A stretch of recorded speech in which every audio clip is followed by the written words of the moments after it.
गुरुर्ब्रह्मा गुरुर्विष्णु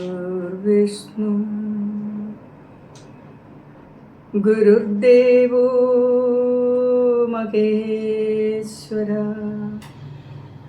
गुरु साक्षात्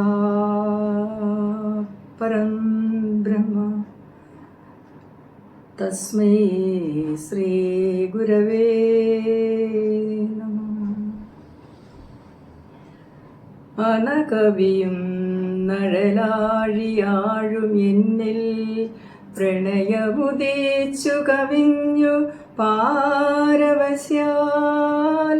അണികരവേഗി അണഞ്ഞിടുന്ന നാരായണ ഗുരുനായകൻ എൻ്റെ ദൈവമല്ലോ.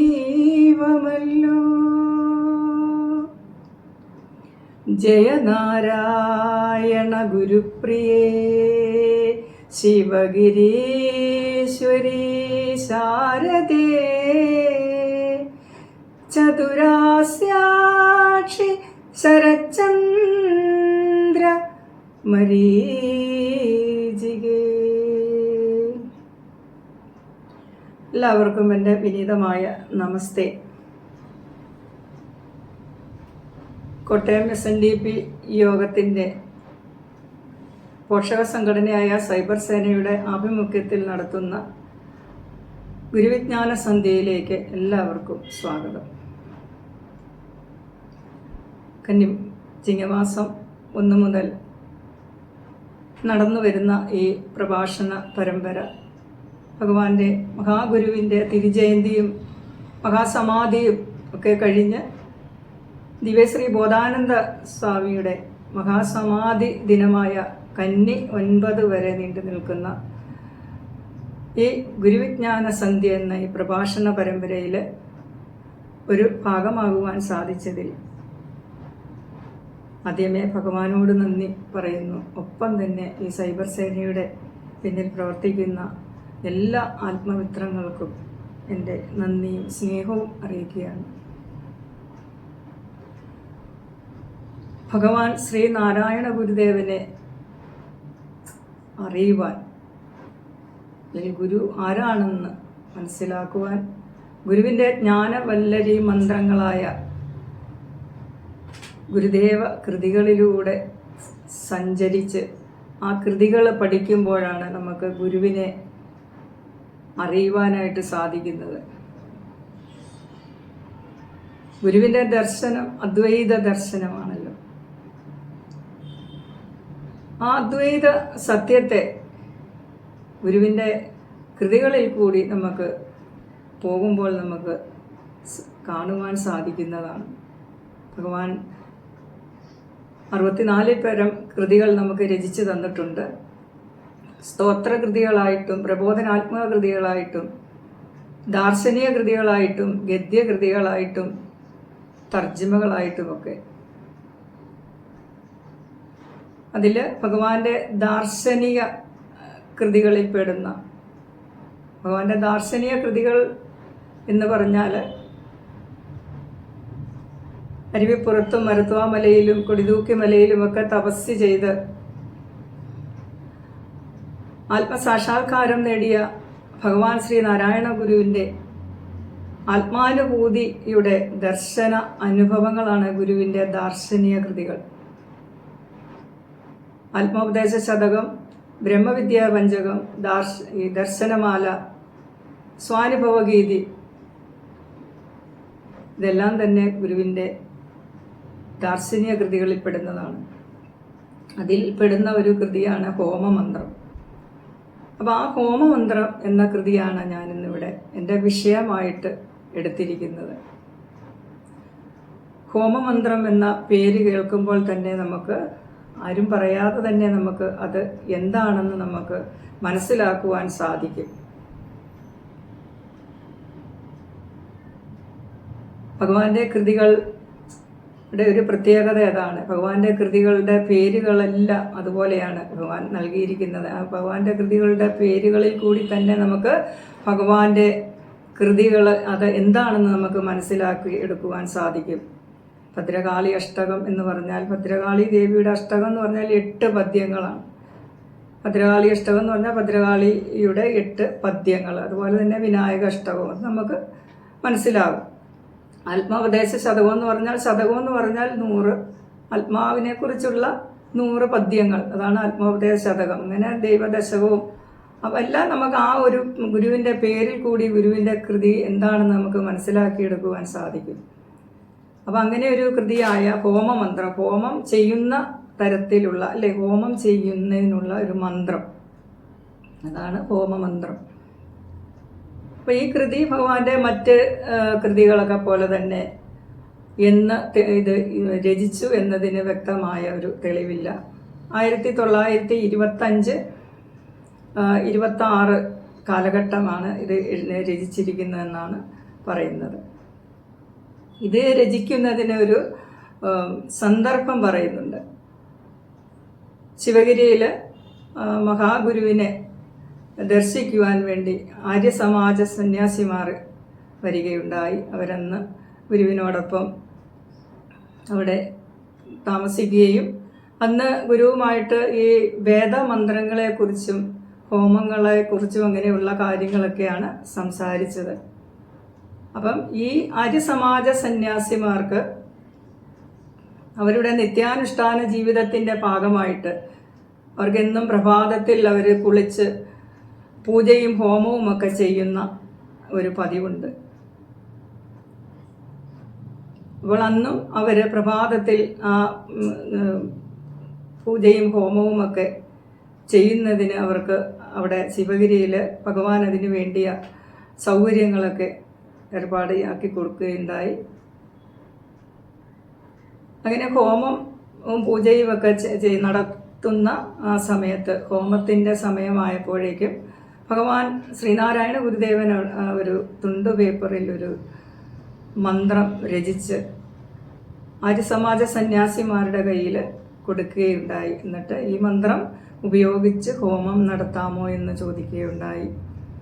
അവർ ആര്യസമാജ സന്യാസിമാർ ആ ഹോമം മന്ത്രം കൈമേടിച്ച് നോക്കിയിട്ട് അവർ അത്ഭുതത്തോടെ ചോദിച്ചു, സ്വാമി ഇത് വേദത്തിൽ നിന്നു പോയതാണല്ലോ, അല്ലെങ്കിൽ വേദത്തിൽ നഷ്ടം വന്നുപോയ മന്ത്രമാണല്ലോ എന്ന് പറയുകയുണ്ടായി. അപ്പോൾ ഭഗവാൻ പറഞ്ഞു, അല്ല, ഇത് നാം ഇപ്പോൾ രചിച്ചതാണെന്നാണ് പറഞ്ഞത്. അപ്പോൾ ഇത്രയുമാണ് ആ ഹോമ മന്ത്രം രചിക്കുവാനുണ്ടായ ഒരു സന്ദർഭം പറയുന്നത്. ഭഗവാൻ ഈ കൃതി ഹോമമന്ത്രം രചിച്ചിരിക്കുന്നത് വേദമന്ത്ര രചനാ ശൈലിയിലാണ്. വേദമന്ത്രം ത്തിലാണല്ലോ നമുക്കറിയാം, നമ്മൾ ക്ഷേത്രങ്ങളിലൊക്കെ ഹോമം നടത്തുന്നത് വേദമന്ത്രം ചൊല്ലിയാണ്. അപ്പോൾ വേദമന്ത്രം ചൊല്ലിയിട്ട് നമ്മൾ അത് അഗ്നികുണ്ഡത്തിലേക്ക് അല്ലെ, അഗ്നിയിലേക്ക് നമ്മൾ ഓരോ ദ്രവ്യങ്ങൾ നമ്മൾ ഓരോന്നോരോന്നായിട്ട് ഹോമിക്കുകയാണ്. ഈ വേദമന്ത്രങ്ങൾ ചൊല്ലി ഹോമിച്ച് നമ്മൾ ഏറ്റവും ദ്രവ്യങ്ങൾ എല്ലാം ദ്രവ്യങ്ങളിൽ ഏറ്റവും അവസാനം നമ്മൾ നെയ്യാണ് അർപ്പിക്കുന്നത് ഹോമകുണ്ഡത്തിലേക്ക്. അപ്പോൾ ഇങ്ങനെ ഇവിടെ ഈ ക്ഷേത്രത്തിൽ നമ്മൾ ചെയ്യുന്ന ഈ ഹോമം നമ്മളൊരു കാര്യം സാധിക്കുന്നതിന് വേണ്ടിയാണ്. അല്ല, നമ്മൾ ആരും ഹോമങ്ങൾ നമ്മൾ വെറുതെ ചെയ്യാറില്ല അല്ലേ. അപ്പോൾ ഒരു ഫലത്തെ കാംക്ഷിച്ചുകൊണ്ട് നമ്മൾ ചെയ്യുന്നതാണ് ഈ ക്ഷേത്രങ്ങളിലൊക്കെ ചെയ്യുന്ന ഹോമം. അപ്പോൾ ഇവിടെ മഹാഗുരുവിൻ്റെ ഈ ഹോമം എങ്ങനെയാണെന്ന് നമുക്ക് ഗുരുവിൻ്റെ കൃതികളിൽ ഈ ഹോമമന്ത്രത്തിലേക്ക് പോകുമ്പോൾ നമുക്ക് മനസ്സിലാകുന്നത് എങ്ങനെയാണെന്ന്. അപ്പോൾ അതിനു മുമ്പ് നമുക്ക് ഭഗവാന്റെ ആ ഹോമമന്ത്രം എന്ന ആ കൃതി നമുക്ക് ഒന്ന് ചൊല്ലിയിട്ട് വിഷയത്തിലേക്ക് പോകാം.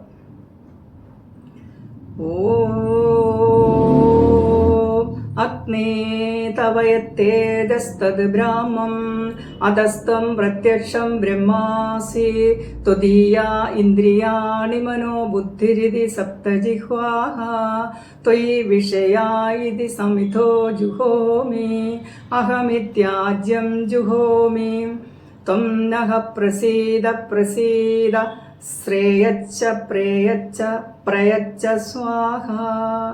ഓം ശാന്തി. ശാന്തി ശാന്തി ശാന്തി. ഇതാണ് ഭഗവാൻ ആര്യ സമാജ സന്യാസിമാർക്ക് ഹോമം നടത്തുന്ന സമയത്ത് തുണ്ട് പേപ്പറിൽ എഴുതി കൊടുത്ത ഹോമമന്ത്രം.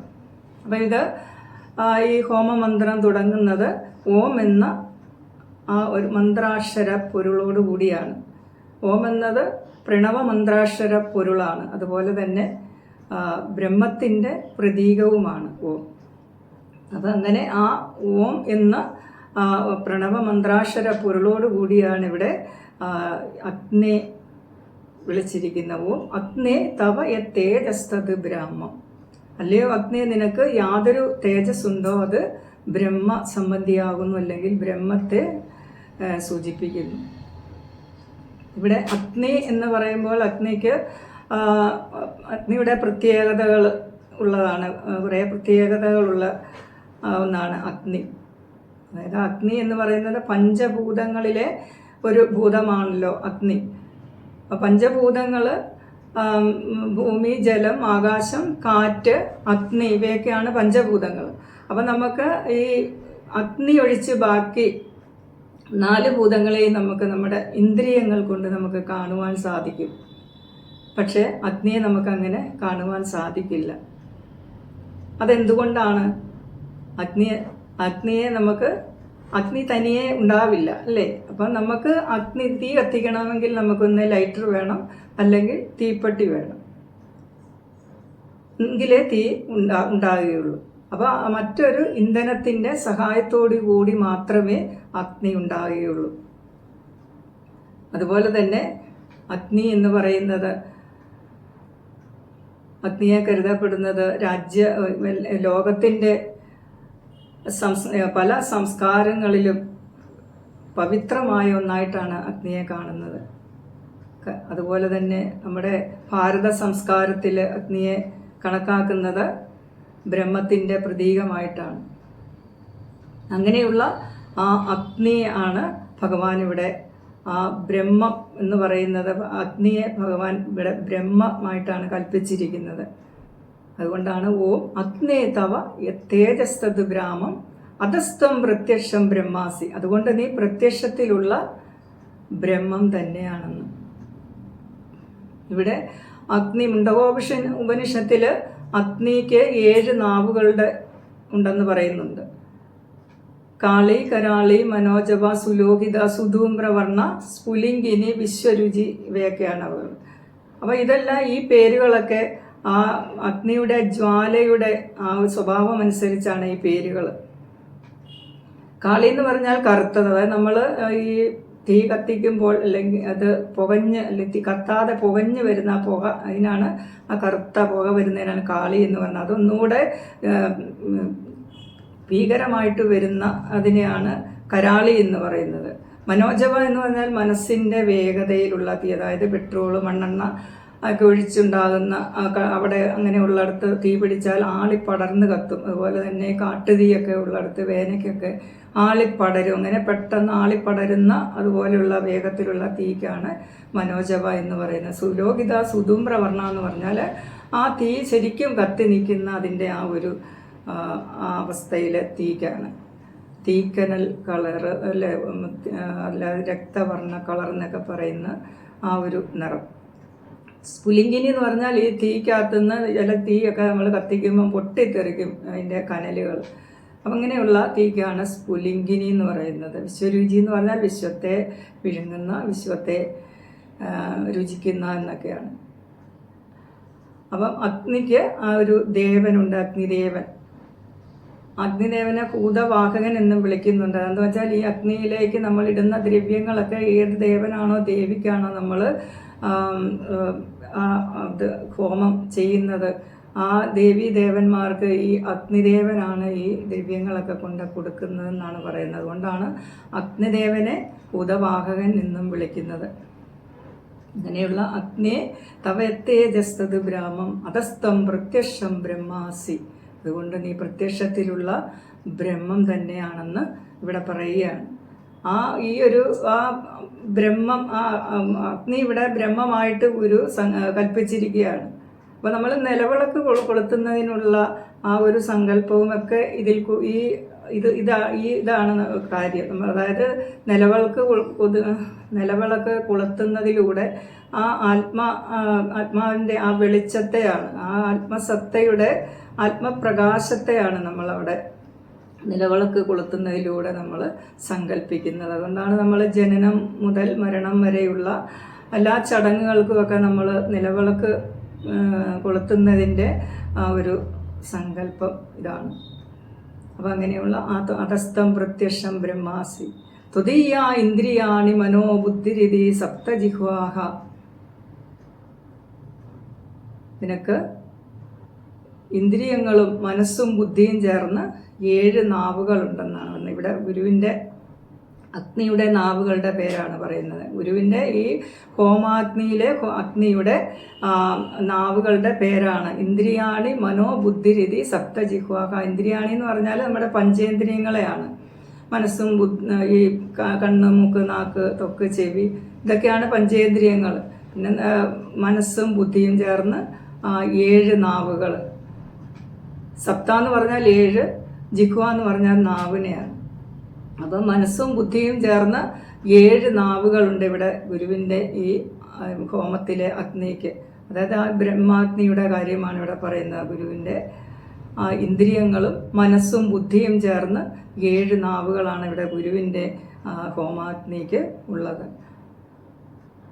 തുതീയ ഇന്ദ്രിയാണി മനോബുദ്ധിരിതി സപ്തജിഹ്വാഹ ത്വയി വിഷയ ഇതി സമിധോ ജുഹോമി. അപ്പം ഈ വിഷയങ്ങളെയാണ് ഇവിടെ ഈ നമ്മൾ ദ്രവ്യങ്ങളായിട്ട് ഇവിടെ ഗുരുവിൻ്റെ ഹോമാഗ്നിയിലേക്ക് നമ്മളിട്ട് ഹോമിക്കുന്നത്. അതായത് ഈ വിഷയങ്ങൾ എന്ന് പറഞ്ഞാൽ നമ്മുടെ ഈ പറയുന്ന ഇന്ദ്രിയങ്ങളും മനസ്സും ബുദ്ധിയിൽ നിന്നും ഉണ്ടാകുന്ന വിഷയങ്ങളെയാണ്, വിഷയാസക്തികളെയാണ്. അതായത് കാമക്രോധ ലോഭ മോഹ മതമാത്സര്യാദികളാകുന്ന അഹങ്കാരങ്ങളെയാണ് ഇവിടെ നമ്മൾ ഈ ദ്രവ്യങ്ങളായിട്ട്, സമിത്ത് എന്ന് പറഞ്ഞാൽ ദ്രവ്യങ്ങളെയാണ് ഇവിടെ ഗുരുവിൻ്റെ ഹോമത്തിലെ ആ ഹോമാഗ്നിയിലേക്ക് നമ്മൾ ഇട്ടുകൊടുത്ത് ഈ മന്ത്രം ചൊല്ലി നമ്മൾ ഓരോന്നോരോന്നായിട്ട് ഇട്ടുകൊടുക്കുന്ന ദ്രവ്യങ്ങൾ ഇതാണ്. ഈ വിഷയങ്ങളൊക്കെയാണ് ഇവയെ നമ്മൾ ഓരോന്നോരോന്നായിട്ട് ഇങ്ങനെ ഈ ഹോമകുണ്ഡത്തിലേക്ക്, ഗുരുവിൻ്റെ ഈ ഹോമാഗ്നിയിലേക്ക് നമ്മൾ ഇവിടെ അർപ്പിക്കുകയാണ് ചെയ്യുന്നത്. ത്വയി വിഷയ ഇതി സമിധോ ജുഹോമി. അതായത് നമ്മുടെ മനുഷ്യൻ്റെ ജീവിതത്തിലെ എല്ലാ വിജയങ്ങൾക്കും പുരോഗതിക്കുമൊക്കെ തടസ്സമായിട്ട് നിൽക്കുന്നത് ഈ ഇന്ദ്രിയ വിഷയങ്ങളാണെന്നാണ് പറയുന്നത്.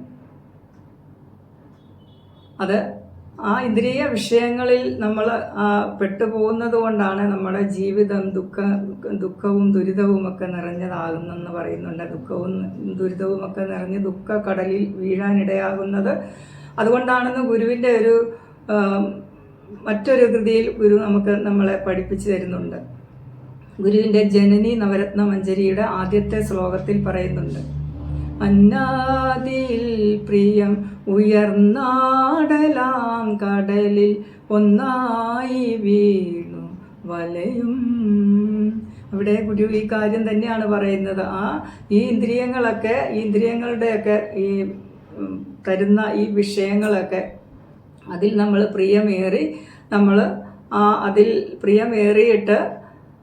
അതിൽ ഭ്രമിച്ച് പ്രിയമേറിയിട്ട് ആടലാങ്കടലിൽ ദുഃഖക്കടൽ എന്ന് പറഞ്ഞാൽ ദുഃഖക്കടൽ എന്നാണ്. ദുഃഖക്കടലിൽ നമ്മുടെ ജീവിതം വീഴുവാനായിട്ട് ഇടയാകുന്നത് ഈ ഇന്ദ്രിയ വിഷയങ്ങൾ തരുന്ന ഈ അന്നങ്ങളാണെന്നാണ്.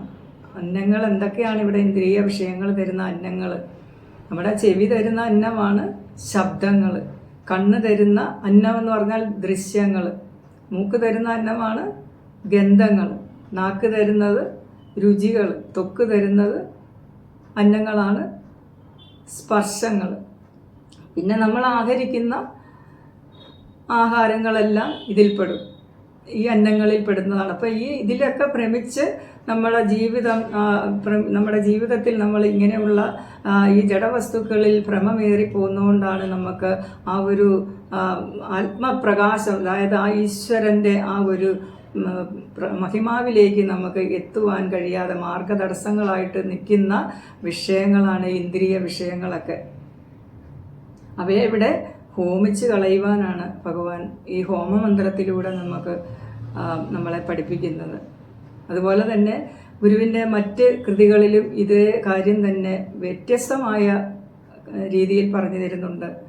ആത്മോപദേശ ശതകത്തിലും ഗദ്യപ്രാർത്ഥനയിലും നമ്മളെ ഈ രീതിയിലുള്ള കാര്യങ്ങൾ പറഞ്ഞ് മനസ്സിലാക്കി തരുന്നുണ്ട്. ആത്മോപദേശ ശതകത്തിൽ പുളി മുതലാം പഴമഞ്ച് ഉണ്ട് നാറും നളികയിലേറി നയേന മാറിയാടും കിളികളെ അഞ്ചും അരിഞ്ഞു കീഴ്മറിക്കും വെളിയുരുവേന്തി അകം വിളങ്ങിടേണം.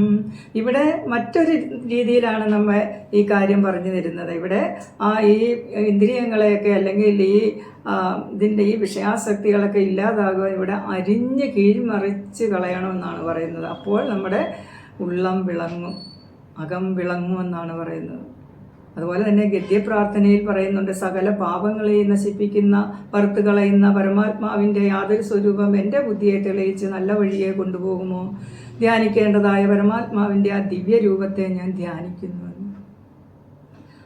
ആ പരമാത്മാവിൻ്റെ ദിവ്യരൂപത്തെ നമുക്ക് ധ്യാനിക്കണമെങ്കിൽ ഈ പറയുന്ന ഈ വിഷയങ്ങളെയൊക്കെ നമ്മൾ അതിന് തടസ്സമായിട്ട് നിൽക്കുന്ന ഈ മാർഗ തടസ്സങ്ങളെയെല്ലാം നമ്മൾ ഇല്ലാതാക്കണം. ഇവിടെ ഭഗവാൻ ഗദ്യപ്രാർത്ഥനയിൽ ഇതിനെ വറുത്ത് കളയാനാണ് പറഞ്ഞിരിക്കുന്നത്. അതായത് നമ്മൾ മുളപ്പിക്കാനിടുന്ന വിത്തുകൾ നമ്മൾ വറുത്തതിന് ശേഷം മുളപ്പിക്കാനിട്ടാൽ അതിന് മുള വരില്ല.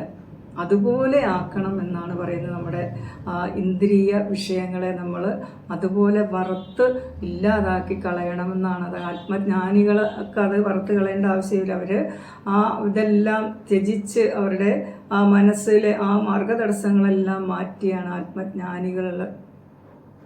അവരുടെ മനസ്സ്. ആത്മജ്ഞാനികൾക്ക് അവർ എപ്പോഴും ആ ജ്ഞാനത്തിൽ തന്നെയാണ്.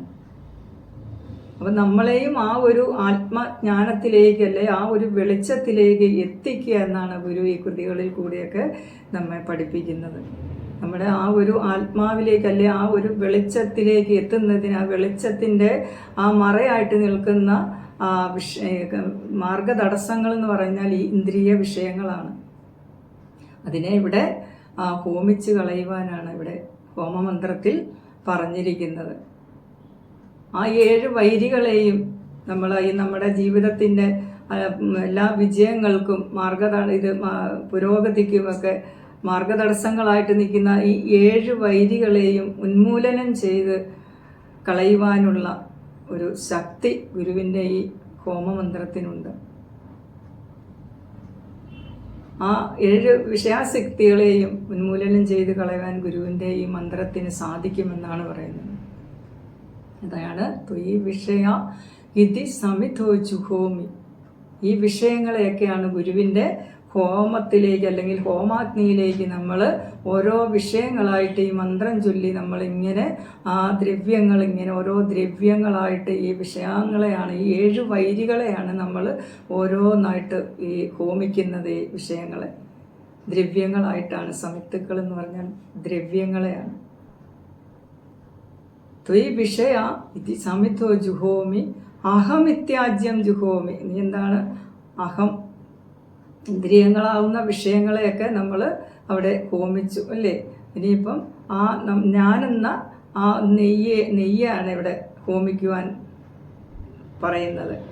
അതായത് ഇന്ദ്രിയ വിഷയങ്ങൾ, അതായത് നമ്മൾ ഇന്ദ്രിയങ്ങളുടെ ഈ വിഷയാസക്തികൾ കൊണ്ടാണ് നമ്മുടെ ഈ ആത്മാവിനെ നമുക്ക് അല്ലെങ്കിൽ ആ ആത്മചൈതന്യത്തിലേക്ക് നമുക്ക് എത്തുവാനായിട്ട് നമുക്ക് സാധിക്കാത്തത്. അതുകൊണ്ടാണ് ഈ ഇന്ദ്രിയ വൈരാഗ്യത്തിലുമൊക്കെ ആ ഒരു കാര്യം ഭഗവാൻ പറയുന്നുണ്ട്. ആ കൃതിയിലും പറഞ്ഞു തരുന്നുണ്ട്. ഇതേ കാര്യങ്ങളാണ് ഈ ഇന്ദ്രിയങ്ങളുടെ, അതായത് ചെവി, കണ്ണ്, മൂക്ക്, നാക്ക്, ഇങ്ങനെ ഈ ഇന്ദ്രിയങ്ങളുടെയൊക്കെ ഈ ഇന്ദ്രിയ വിഷയങ്ങൾ ഉണ്ടാക്കുന്ന കാര്യങ്ങളാണ് ഇന്ദ്രിയ വൈരാഗ്യത്തിലും പറയുന്നത്.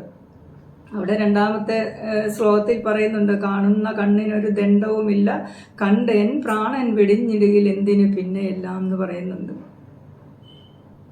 കാണുന്ന കണ്ണിനോ അല്ലെങ്കിൽ മൂക്കിനോ അല്ലെങ്കിൽ നാക്കിനോ ചെവിക്കോ തൊക്കിനോ ഒന്നും യാതൊരു കുഴപ്പവും സംഭവിക്കുന്നില്ല. അവർ ഇഷ്ടം പോലെ നമുക്ക് എല്ലാം കൊണ്ടുതരികയാണ്. അത് നല്ലതെന്നോ ചീത്തയെന്നോ ഒന്നും തന്നെ ഇല്ല, എന്ത് നമുക്ക് തന്നുകൊണ്ടേയിരിക്കും. പക്ഷേ ഇതിൻ്റെയൊക്കെ അതുകൊണ്ട് ഈ കണ്ണിനോ അല്ലെങ്കിൽ കാതിനോ ഈ അവയവങ്ങൾക്ക് ഒന്നിനും യാതൊരു കുഴപ്പവും സംഭവിക്കുന്നില്ല. പിന്നെ ഇതിൻ്റെ ഭവിഷ്യത്തുകളെല്ലാം അനുഭവിക്കുന്നത് ഈ ഞാനാണെന്നാണ് അവിടെ പറയുന്നത്. ഈ ഞാൻ ആരാണ്? ഈ ചൈതന്യമാണ്. ആ ആത്മചൈതന്യത്തിന് ആ ഭവിഷ്യത്തുകൾ, ഇതിൽ നിന്നുണ്ടാകുന്ന ഈ ഭവിഷ്യത്തുകളൊന്നും ഉണ്ടാകാതിരിക്കാനാണ് ആത്മാവിനല്ലെങ്കിൽ അതിന് ആ പരമാനന്ദം അല്ലെങ്കിൽ സുഖം വരുവാൻ വേണ്ടിയാണ് ഇതുപോലെ ഭഗവാൻ ഈ കൃതികളെല്ലാം ഇതുപോലെ നമ്മളെ പഠിപ്പിച്ചു തരുന്നത്. അപ്പം അങ്ങനെയുള്ള ആ ഇന്ദ്രിയങ്ങളെയൊക്കെ നമ്മളിപ്പോൾ ഇവിടെ, ഇന്ദ്രിയ വിഷയാസക്തികളെയൊക്കെയാണ് നമ്മളിവിടെ ഈ ഗുരുവിൻ്റെ ഹോമാഗ്നിയിലേക്ക് നമ്മൾ ഹോമിച്ചത്. ഇനിയും അഹം ഇത്യാജ്യം ജുഹോമി. അഹം എന്ന് പറഞ്ഞാൽ ഞാൻ, ആജ്യം എന്ന് പറഞ്ഞാൽ നെയ്യാണ്. നമ്മൾ മറ്റേ ക്ഷേത്രത്തിലെ ഹോമത്തിൽ അവസാനം നമ്മൾ അർപ്പിക്കുന്നത് നെയ്യാണ്. ഗുരുവിൻ്റെ ഈ ഹോമത്തിലും ഗുരു അവസാനം നെയ്യാണ്. ഞാനെന്ന നെയ്യെ ഇവിടെ ഹോമിക്കുകയാണ്. ഞാനെന്ന് പറഞ്ഞാൽ ഞാനെന്ന അഹങ്കാരം, ആ അഹങ്കാരത്തെയും ഇവിടെ നെയ്യായിട്ട് ഹോമിക്കുന്നു എന്ന് പറയുകയാണ്. അപ്പോൾ ഇവിടെ നമ്മുടെ സകല മാർഗതടസ്സങ്ങളെയും ഇപ്പോൾ ഭഗവാൻ ഇവിടെ ഈ ഭഗവാന്റെ ഹോമാഗ്നിയിലേക്ക് നമ്മൾ ദ്രവ്യങ്ങളായിട്ട് ഹോമിച്ചു കഴിഞ്ഞു അല്ലേ. ഇനിയിപ്പം ആ ആത്മസത്യം, ആ ആത്മാവ് മാത്രമായിട്ട് നിൽക്കുകയാണ്, ആ ബ്രഹ്മ അഗ്നി മാത്രമായിട്ട്. അപ്പം ഇങ്ങനെ നമുക്ക് ആ പരമാത്മ സത്യത്തെ കാട്ടിത്തരുവാനായിട്ട് ഭഗവാൻ ശ്രീനാരായണ ഗുരുദേവനല്ലാതെ മറ്റാർക്കും സാധിക്കുകയില്ല. ഈശ്വരനുമായിട്ട് താതാത്മ്യം പ്രാപിച്ച് ഈശ്വരനോട് ചേർന്ന് ഈശ്വരനായി ലയിക്കുന്ന അവസ്ഥ, അതാണ് സമാധി. ഈശ്വരനാകുന്ന ആ ഒരു അവസ്ഥ ഭഗവാൻ ഗുരുവിൻ്റെ 32ാമത്തെ വയസ്സിൽ ഈ സമാധിസ്ഥനായതാണ്, ഈശ്വര സ്വരൂപനായതാണ്. ആ 32 വയസ്സ് മുതൽ 73 സംവത്സരക്കാലം വരെ മനുഷ്യരൂപം പൂണ്ട ദൈവമായിട്ട് ഈ ഭൂമിയിൽ അവതരിച്ച അവതാരമൂർത്തിയായ ആ ഭഗവാൻ ശ്രീനാരായണ ഗുരുദേവ ഭഗവാന് മാത്രമേ നമുക്കിതുപോലെ ആ ഈശ്വര ചൈതന്യത്തെ അല്ലെങ്കിൽ ആ ആത്മസത്തെ അല്ലെങ്കിൽ ആ ആത്മസ്വരൂപത്തെ ഇതുപോലെ നമുക്ക് പറഞ്ഞു തരുവാനും വെളിപ്പെടുത്തി തരുവാനും സാധിക്കുകയുള്ളൂ. അഹം ഇത്യാജ്യം ജുഹോമി. ആ ബ്രഹ്മത്തിൻ്റെ ആ ഒരു പ്രകാശത്തിൽ ആ ആത്മാവ് മാത്രം നിൽക്കുകയാണ്. ഇപ്പം അത് ആത്മാവ് മാത്രമായി ഗുരുവിൻ്റെ ആ ഹോമത്തിൽ ഭഗവാൻ ആ ഒരു ഈശ്വര അല്ലെങ്കിൽ ആ സൂര്യൻ്റെ വെളിച്ചം കണ്ടുണർന്ന ഭഗവാൻ ശ്രീനാരായണ ഗുരുദേവനെ മാത്രമേ, ആ ഋഷീശ്വരന് മാത്രമേ ഇതുപോലെ നമ്മൾക്ക് ആ ഒരു ആത്മസത്യത്തെ നമുക്ക് കാട്ടിത്തരുവാൻ സാധിക്കുകയുള്ളൂ. ഭഗവാൻ ഈ ആത്മസൂര്യൻ്റെ വെളിച്ചം ആത്മോപദേശ ശതകത്തിലെ ഒരു മന്ത്രത്തിലും പറയുന്നുണ്ട്. ഒരു 10,000 ആതിഥേയരൊന്നായി വരുവതുപോലെ വരും വിവേകവൃത്തി അറിവിനെ മൂടും അനിത്യമായയാം ഈ ഇരുളിനെ ഈർന്നെഴും ആദിസൂര്യനെത്രയെന്ന്. ആ ആത്മസൂര്യൻ്റെ ആ ആത്മപ്രകാശത്തിൻ്റെ ആ ഒരു തീഷ്ണതയാണ് ഗുരു ഇവിടെയും പറയുന്നത്. ഒരു 10,000 സൂര്യന്മാർ ഉദിച്ചുയർന്നു വരുന്ന തരത്തിലുള്ള ആ ഒരു പ്രകാശത്തിൻ്റെ ആ തീഷ്ണതയാണ് ഗുരു ഇവിടെ വെളിപ്പെടുത്തി തരുന്നത്. അപ്പം അങ്ങനെ ഉള്ള ആ ഒരു ആത്മാവിനെ മാത്രം, ആ മാർഗതടസ്സങ്ങളെല്ലാം നീക്കി ആ ആത്മാവിനെ നമുക്ക് കാട്ടിത്തന്നിരിക്കുകയാണ്. ഇനിയും എന്താണ്?